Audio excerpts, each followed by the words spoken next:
मैं चांदनी कुनियाल और आप देख रहे हैं वॉइस ऑफ उत्तराखंड। एनएसयूआई के अध्यक्ष और यहाँ पर तमाम छात्र मौजूद हैं, लगातार भू कानून को लेकर आवाज उठा रहे हैं। हालांकि बीजेपी के जो अध्यक्ष हैं महेंद्र भट्ट, उन्होंने ये कहा था कि सशक्त भू कानून लागू करने की प्रक्रिया जो है वो चालू की गई है। अब उसी पर चलते हैं कि क्या कुछ इन युवाओं के लिए जो भू कानून की जो बात कर रही है भाजपा, उससे ये संतुष्ट क्यों नहीं है। राज्य सरकार मुर्दाबाद, भू कानून के लिए आप लगातार आवाज उठा रहे हैं, मगर भू कानून के लिए कल बीजेपी के जो अध्यक्ष है महेंद्र भट्ट, उन्होंने कहा था कि सशक्त भू कानून लागू करने की जो प्रक्रिया है वो चालू हो चुकी है। देखिए, बीजेपी करती कुछ और है और कहती कुछ और है। जिस प्रकार से अभी रामनगर में रिसेंटली 200 एकड़ जमीन जो कृषि के नाम पर खरीदी गई और बाद में उसमें व्यावसायिक कार्य बिना बताए गैर कानूनी रूप से होने लगे, और जब यहाँ पर स्थानीय लोगों ने इसकी शिकायत की तो वहां पर ना ही प्रशासन ने केवल जमीन की बिक्री पर रोक लगा दी, और जो उस भूमाफिया उस कार्य को कार्रवाई दे रहे थे उनके खिलाफ कोई भी कानूनी कार्रवाई नहीं हुई। तो हम ये पूछना चाहते हैं कि बीजेपी कहने को तो भू कानून लागू कर रही है, लेकिन ये भूमाफियाओं के साथ क्या उनकी साठगांठ है जो कि उन पर किसी प्रकार की कार्रवाई नहीं की जा रही है। यह केवल रामनगर नहीं, उत्तराखंड के प्रदेश के हर जगह है जहां आज कृषि के नाम पर बड़ी बड़ी भूमियों को प्रदेश के बाहर से आने वाले भूमाफिया खरीद रहे हैं, और आने वाले दिनों में जिसका नुकसान प्रदेश की जनता और राज्य सरकार को भी झेलना पड़ेगा। क्या नाम है आपका? हर्षिता। क्या कुछ मांगों को लेकर यहाँ पे बैठे हुए हो? मांग क्या है?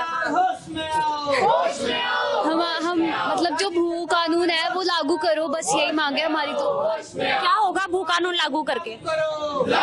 जैसे इलीगल मतलब जैसे जमीन हड़प रही है गवर्नमेंट, वो चीजें नहीं होंगी ना, फिर वो चीजें बंद हो जाएगी। कुछ तो होगा, एटलीस्ट ऐसे थोड़ी होगा।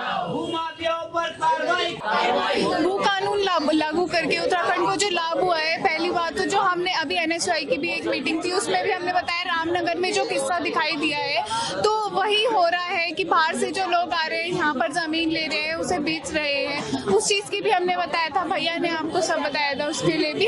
तो ये सब हमें हो रहा है, उससे लाभ हो रहा है ना हम लोग को, उत्तराखंड वासियों को।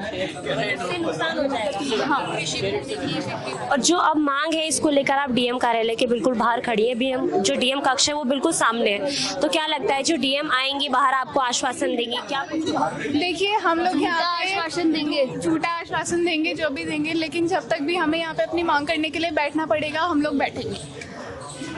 अपनी मांगों को लेकर बिल्कुल डीएम कार्यालय के बिल्कुल बाहर हैं, और बाहर नहीं कहेंगे, कक्ष जो है डीएम कार्यालय, जो डीएम का जो कक्ष है वो बिल्कुल सामने है और 2 कदम की दूरी पर वो कक्ष है। और यहाँ पर जो एनएसयूआई के जो छात्र हैं वो लगातार आवाज उठा रहे हैं, और आजकल जैसा कि आप देख रहे हैं कि राहुल गांधी भी लगातार भारत जोड़ो यात्रा पर निकल रहे हैं, और उसी के चलते यहाँ पर वो छात्र जो है उत्तराखंड को बचाने के लिए, उत्तराखंड की जमीन को बचाने के लिए लगातार सड़कों पर नजर आ रही है। क्या नाम है आपका? सुधांशु शेखर। कहाँ के रहने वाले हैं? रुद्रप्रयाग। भू कानून को लागू करने के बाद क्या हो जाएगा उत्तराखंड? भू कानून को लागू करने के बाद ऐसा है कि मतलब उत्तराखंड की जो जनता है उससे उन्हें ही बेनिफिट होगा। होता क्या है कि बाहर से आके लोग उत्तराखंड में जमीन खरीद रहे हैं, और जो गांव के लोग हैं उत्तराखंड के, जिन्हें पता नहीं है इस बारे में, जो अभी जानते नहीं है भू कानून के बारे में, तो वो इस चीज़ से पीछे है, वो नुकसान में रह जाते हैं। उनकी कृषि योग्य भूमि जो है वो बाहर औरों के काम आ रही है, भू माफिया बीच में उनकी ही भूमि को बेच दे रहे हैं, मतलब उसमें बेनिफिट उनका खुद का हो रहा है, पर जो गांव के अनजान लोग हैं उन्हें इसका कोई फायदा ही नहीं मिल रहा है। तो भू कानून आना बहुत जरूरी है उत्तराखंड में। फिर भू कानून जब लागू किया जाएगा, क्या लगता है जो मांग है आपकी लगातार इतने सालों से जो है, लगातार बड़े लंबे समय से अगर हम बात करें तो लगातार भू कानून की मांग की जा रही है, मगर भू कानून की मांग करने के बाद भी जो है सरकार सुनने को तैयार नहीं है। तो आज जब आप कार्यालय के बिल्कुल बाहर बैठे हुए, क्या लगता है यहाँ पर कुछ आश्वासन मिलेगा, क्या कुछ होगा? अब जैसा पहले से ही होता आ रहा है कि इस पे कोई काम तो हुआ नहीं है, पर हम इसी उम्मीद में आज भी खड़े हैं। हमने इससे पहले तो देखते हैं आगे क्या होता है, वो तो फिर सरकार पे बात है क्या करते हैं। बड़ी मात्रा में खरीद रहे हैं, और उसके बाद उसमें बिना गैर कानूनी तरीके से व्यवसायिक कार्य, चाहे वो रिजॉर्ट होटल बनाने हो, चाहे उसमें प्लॉटिंग हो, बिना सरकार की जानकारी, बिना 143 करे उन्हें बेच रहे हैं, जो कि कानूनी रूप से गलत है।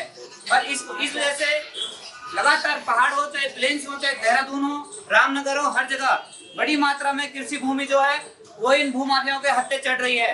तो हम सरकार से यही मांग करने यहाँ पर आए हैं कि प्रदेश में 2000 के बाद जितनी भी कृषि भूमि बड़ी मात्रा में कृषि के नाम पर इन भूमाफियाओं ने ली है, उसकी जांच की जाए क्या वास्तव में उस भूमि पे कृषि की जा रही है या कोई अन्य कार्य किए जा रहे हैं, इसकी भी जांच की जाए। क्योंकि सुनने में आ रहा है कि नया भू कानून आने वाला है और सरकार इन सारी कृषि भूमि को, जिन पर व्यावसायिक कार्य हो चुके हैं, उसको वैध करार देने जा रही है। तो इसका हम विरोध करते हैं। और हाल ही में रामनगर से एक घटना आई जहां पर 200 एकड़ जमीन को ये बोलकर खरीदा गया कि उसमें हम लोग कृषि करेंगे और स्थानीय लोगों को रोजगार देंगे। लेकिन जब कुछ दिन बाद वहां पर शिकायत स्थानीय लोगों ने की तो पता चला कि उसमें 200 एकड़ भूमि प्लॉटिंग कर दी गई। और जब प्रशासन ने उस भूमि की बिक्री पर रोक लगाई, लेकिन उसका जो मेन बिल्डर था गौरव सती, उस पर कोई भी कानूनी कार्रवाई नहीं की गई। तो हम ये जानना चाहते हैं कि आखिर प्रशासन और सरकार क्या सांठगांठ भूमाफियाओं के साथ कर रही है और क्यों ऐसे भूमाफियाओं पर कार्रवाई नहीं कर रही है जो कृषि के नाम पर और प्रदेश की जनता को रोजगार दिलाने के नाम पर कृषि के लिए भूमि ले रही है और उसके बाद उस पर बड़े बड़े रिजॉर्ट हो, बिल्डिंगें हो बनाकर उसको बेच रही है। तो यही हमारी मांगे हैं। आज हम पुष्कर सिंह धामी जी को डीएम महोदय के माध्यम से हम ज्ञापन देने जा रहे हैं। यदि हमारी मांगों को जल्द से जल्द पूरा नहीं किया गया, ये जांच के लिए कमेटी गठित नहीं की गई, तो आने वाले समय में एनएसयूआई प्रदेश भर में राज्य सरकार और जो प्रशासन है उसके खिलाफ उग्र होकर सड़कों पर उतरेगी। और हम लोग अभी ज्ञापन श्री जोशी जी जो एडीएम है उनको देने जा रहे हैं। हम उम्मीद करते हैं कि आप सरकार को हमारी जो मांगे हैं उनका अवश्य संज्ञान कराएंगे। धन्यवाद। भू कानून लागू करो। एनएसयूआई के जो अध्यक्ष हैं मोहन भंडारी, उन्होंने एटीएफ को अभी ज्ञापन सौंपा है। अब उस ज्ञापन को सौंपने के बाद ये आने वाला भविष्य बताए कि जो भूमाफियाओं पर वो जांच की मांग कर रहे हैं, वो जांच बिठाई जाएगी या नहीं, उनके खिलाफ जो सख्त कार्रवाई होनी चाहिए वो होगी या नहीं होगी। तमाम ऐसी बड़ी अपडेट्स के लिए आप बने रहिए और देखते रहिए वॉइस ऑफ उत्तराखंड। धन्यवाद।